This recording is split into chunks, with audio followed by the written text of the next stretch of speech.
morning, everyone, or good afternoon. Still morning up here in Bangkok. Um, Hoping you can see everything on screen here.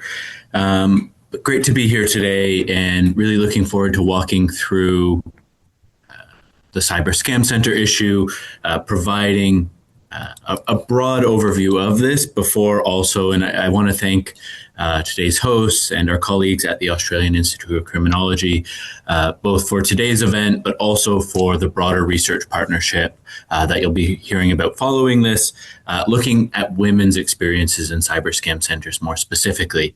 My presentation here is just the broader overview. Leading into that, so hopefully I can give kind of a good cross-section of the issue and what we're looking at here today, in particular related to trafficking in persons for forced criminality. Just briefly, for those of you who may not be aware, the RSO is based in Bangkok, and we're working as a part of the broader Bali process, which is co-chaired by the governments of Australia and Indonesia. The Bali process, we're working across 45 member states, and we are a forum for discussing trafficking in persons, people smuggling, and related transnational crime. So you can see really on the trafficking side and on the transnational crime side, the scam center issue cross-cuts quite a few of these issue areas that we work on. And as you'll see, I think the scale of this impacts the broad membership of the Bali process in, not just one, but in several key ways, with growing harms across the region. Our office, the Regional Support Office, is full-time staff dedicated to supporting the Bali process. So while the formal secretariat of the Bali process sits in the Ministries of Foreign Affairs of Australia and Indonesia, our office here in Bangkok implements currently the 2023 Adelaide Strategy for Cooperation. So moving forward, the priorities set by our member states and by senior officials and ministers at our ministerial meetings. To get more specifically into what we're here to talk about today, though, I want to begin by looking at what a cyber scam center is, and really what we're talking about addressing here today. What we saw, and before I get into this graphic, it was really through the COVID-19 period that this new crime type really exploded. We've seen scamming throughout many regions of the world for decades, if not forever. Certainly the online versions of this are more recent, but very much scamming, fraud is a crime that's been around for all of human history. What we really saw through the COVID-19 period, though, was fraud converging with human trafficking, financial crime, and a range of other crime types in a new way that has really exploded both the scale of fraud and trafficking in persons across the Asia Pacific, in particular the Mekong region of Southeast Asia, but which is also causing a whole range of, let's say, knock-on secondary harms to governance, to financial stability, and the scale of what we've seen has really surpassed anything that had been seen previously. So the intersection with COVID-19 was one, both because there was a large number of people susceptible or increasing additionally vulnerable to being defrauded. They were sitting at home, lonely, a lack of social connection, in some cases being put out of work. So you had a large pool of people looking for friendship and connection online. So notably vulnerable to, in particular, romance scams, which is and continues to be the primary form of scamming we see out of cyber scam centers. But then we also saw places like resorts, casinos, many apartment blocks sitting empty and unused through the COVID-19 period. So what we saw was a lot of them, in particular casinos, hotels, beach resorts, starting to be repurposed to support industrial scale scamming. And so you started to see compounds like the schematic on screen here popping up more and more regularly. And so, I think it's important to note before I walk through this, some scamming operations are just one floor in a business tower, in an apartment building. Others are the size of small cities with 10,000 or more individuals living in these towns, these cities that have popped up, really dedicated to scamming. Most scam centers fall somewhere in the middle. And so, while not often all contained in one building like this diagram, this is indicative of some of the features we commonly see. So you'll see in the middle, often we'll have very much call center like scamming floor. Often, if you look at photos of the scamming rooms, you can't necessarily identify that they are criminal in nature until you actually look at what people are doing on screen. But these are supported by a range of unique features. So, one, the individuals scamming are a mix of perpetrators, those knowingly scamming, but a large number of trafficking victims are there. And so all of these individuals are often, or all of these individuals are most often living at or directly next to the scamming facility. So there's often dormitory style accommodation, but this is often surrounded by barbed wire fences, guarded gates, CCTVs, quite intense security that prevents entry and exit from the scam center. But then the criminal perpetrators, the more senior level crime figures, are often living there as well. So you'll see KTV rooms, casinos, places to spend, enjoy the proceeds of crime, luxury villas, VIP rooms are often a part of this as well, as are in many cases brothels. Now, beyond just the barbed wire, the guards at the gate, and when we really start to talk about the cause for alarm in scam centers, in terms of the trafficking, in terms of the violence, the concerns, the significant concerns related to human rights, there's often blackout or torture rooms tied to scam centers. So you can see these in nearly every scam center that's been shut down. There will be bars on the wall to handcuff people, many reports of, tasers being used, different forms of torture, often with these rooms located directly next to the scamming floor so that individuals scamming can hear what's taking place. And this is used as a reinforcement mechanism to, encourage or force people to scam, really give that sense that there's no option out. So violence is really a primary means of coercion and control here. Now, when we're talking about the scale of what we're seeing here, it's really a global challenge. So not only are we talking about tens and tens of billions of dollars annually being defrauded from individuals stemming from these scam centers, it's hard to put a clear dollar figure on it, but you have some countries that have put figures in the tens of billions of dollars in fraud just from individual countries.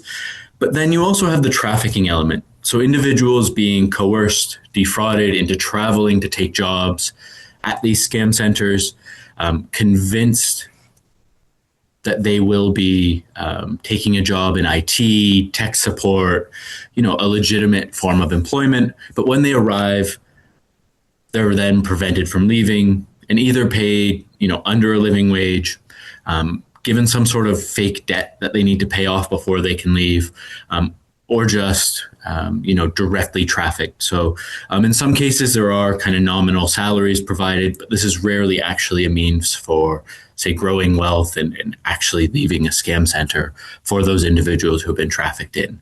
So you can see here 3 recruitment advertisements from across South and Southeast Asia. These ads will pop up on social media, on job search websites, really wherever people are looking for jobs, and advertise jobs in IT, tech, at quite high wages for the skill and experience level that we're seeing them advertised for. So we have one advertisement here in Sinhala from Sri Lanka, another from Pakistan, one Indonesians trying to advertise jobs in Cambodia. And these aren't the only ads we're seeing, but kind of indicative of some of the recruitment trends.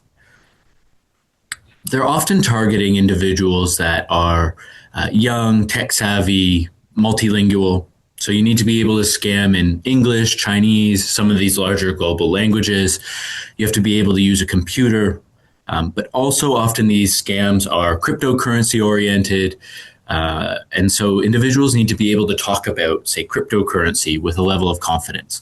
So often we're seeing the individuals trafficked in or underemployed youth, often recently having finished university, and looking for jobs in the fields that they've recently graduated in. It's important to note, though, that over time, the scam center phenomenon's gone on for several years now, and we've seen the victim profiles diversifying. So while this educated, young, multilingual profile is still quite common, for two reasons here, we're seeing a notable diversification of trafficking patterns. So one, scam centers, when you're thinking about tens of billions of dollars running through them, they've evolved into more than just centers of fraud in many cases. So some of the larger scam centers have now developed into poly-criminal hubs, where we're seeing drug trafficking, wildlife trafficking, a range of financial crimes, and cyber crimes being committed out of these, increasingly fortified, increasingly large scam center facilities. And when we're talking about governance, also it's important to note that as these billions of profits flow into scam centers, the ability to pay off, say, key individuals living at or in the communities around scam centers has also grown. So that ability to kind of pay off, to get permits to develop, to evade scrutiny is also increasing as the money continues to flow in. Technology is also diversifying the profiles that we're seeing. So for example, AI means that language skills are less important than before. You can use AI to get culturally contextualized messages, to translate more rapidly, and to translate more accurately. So this doesn't mean language isn't important anymore, but perhaps less so than previously. And it's important to note as well, within scam centers, they have departments. Marketing, accounting, you have some teams just doing the initial outreach to potential fraud victims. Some of these don't involve actually talking to people on the phone. So in many cases, messages can just be translated. Individuals don't have to speak the language of someone they're defrauding. And we also see, and I'll show in just a second, deep fakes as well mean you can change your ethnicity. Even on a real-time call, you can change your accent, your voice. And so that also means that individuals can portray themselves as someone they're not more easily than just a couple years ago, meaning that you don't necessarily have to present as who you are on calls, meaning those being trafficked can be from a more diverse group to facilitate this fraud and this scamming. It's important to note that this is increasingly global. So the countries in dark blue here are the countries we've seen at the RSO at least one victim of trafficking identified in a Southeast Asian scam center originate from. So every country hasn't had, or every country on this map has not had an equal number of victims of trafficking, but they've all had at least one. And so I think this highlights really the global nature of this challenge, the global trafficking routes that have developed, and really the all hands on deck, the cross-border, internationally coordinated approach that's going to be needed to deal with this issue. We also see the scam centers themselves spreading globally as well.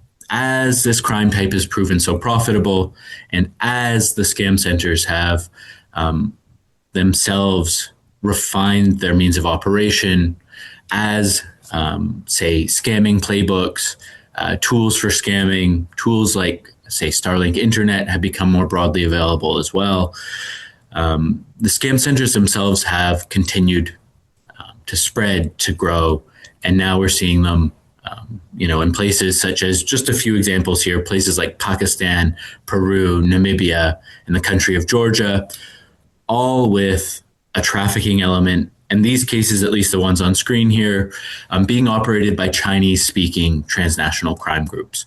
So we are seeing in some cases a mix of, let's say, copycat scam centers run by fully distinct organized crime groups, but many are the same crime groups operating these scam centers in Southeast Asia, also now spreading this model into new regions, often to evade scrutiny, as scrutiny has increased in the Mekong region of Southeast Asia. Important here, and I just want to touch on a few points about the human impact. I know Siobhan in the next presentation will touch on some more of this as well. But just some quotes here really talking about the conditions individuals are facing inside scam centers.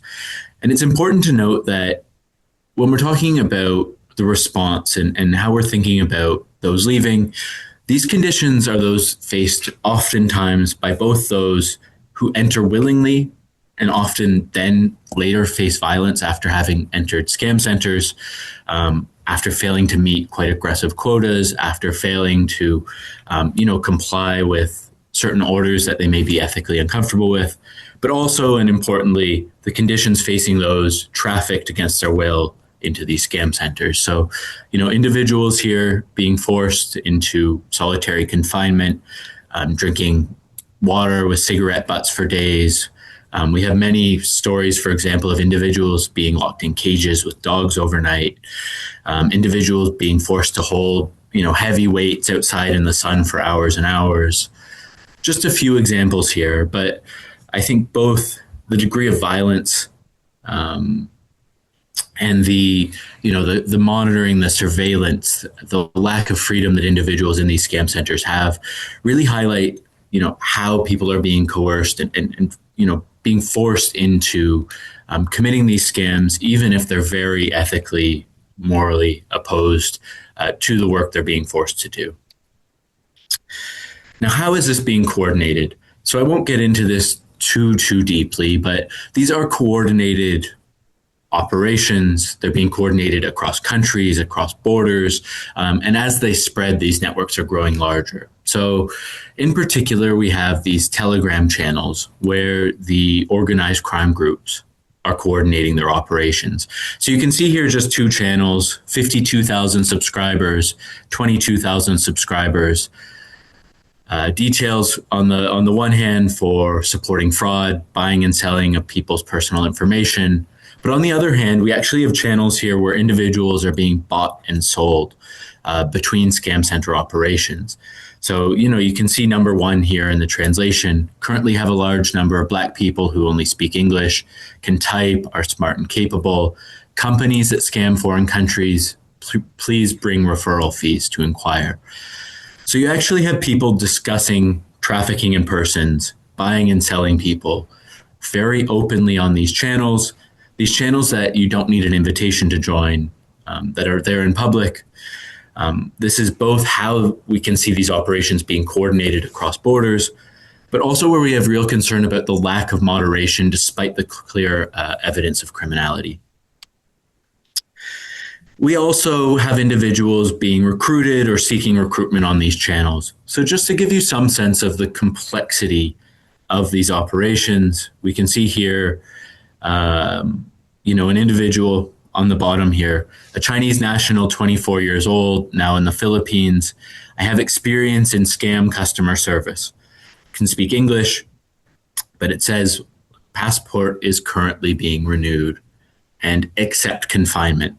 With a Filipino wife and child, we currently have no place to live. I need help, urgent. So even though this individual is voluntarily going into scamming, we can see clear evidence of vulnerability and really them feeling like there's a lack of choice in how to find an income, to get a house, to feed their child. So even though this individual isn't necessarily being trafficked into the scam centers, we can see these instances as well as where these scam centers are preying on individuals' vulnerability to support this fraud, this scamming, this criminal ecosystem. And we also see the role of technology really being central to how these scam centers are operating.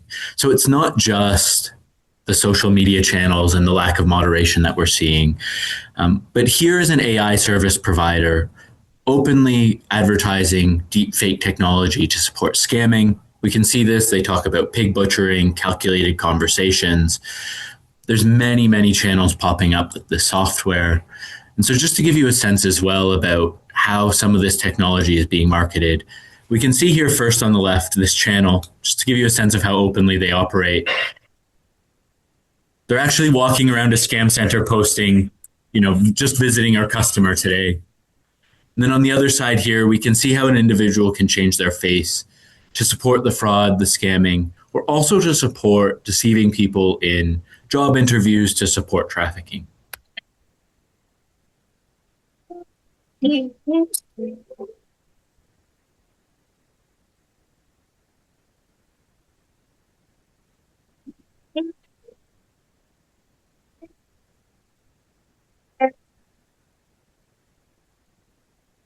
So, I mean, you can really see how she can change her, say, her ethnicity, the way she looks, just moment to moment. She's also touching her face.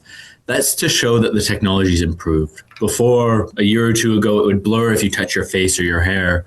Now the technology, the AI is good enough to overcome that. And so just lastly, and really just to highlight the role of technology in what we're seeing, here's a picture of KK Park, the compound.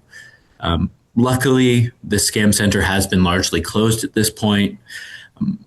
But we did see Thailand try to cut off their operations last year by cutting off cross-border telecommunication services. And actually, just within a couple days, every red dot on here is actually a satellite internet receiver. So within a couple days, with this new technology that's emerged, the scam center was able to bypass a law enforcement response that previously would have shut down their operations. They were able to continue scamming. And while this did raise their cost of business, it created some friction.